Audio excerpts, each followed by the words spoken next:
বিসমিল্লাহির রহমানির রহিম। আজকে 15 তারিখ। আজকে হচ্ছে নিউ কম্বো, নতুন কার্ড। সেটা কীভাবে নিতে হবে সেটা আমি এখন দেখিয়ে দিচ্ছি। প্রথমে মাইনেজ চলে গেলাম। এখানে মাইনেজ যাওয়ার পর ঘুরে যাব। প্রথমে আমরা হচ্ছে নেব, তবে আমরা নেব হচ্ছে P2P ট্রেডিং। এটা নিব, এটা নিয়ে নিলাম। আমাদের একটা হয়ে গেছে। এরপর আমরা যাব হচ্ছে পেয়ার টিম।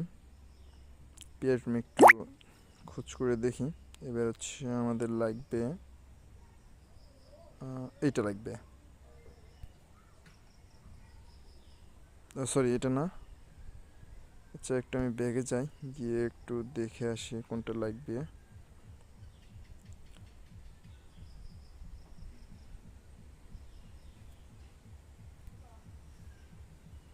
আমার হচ্ছে মাইনে গেলাম। এরপর লাগবে হচ্ছে হলো app centre listing. App centre listing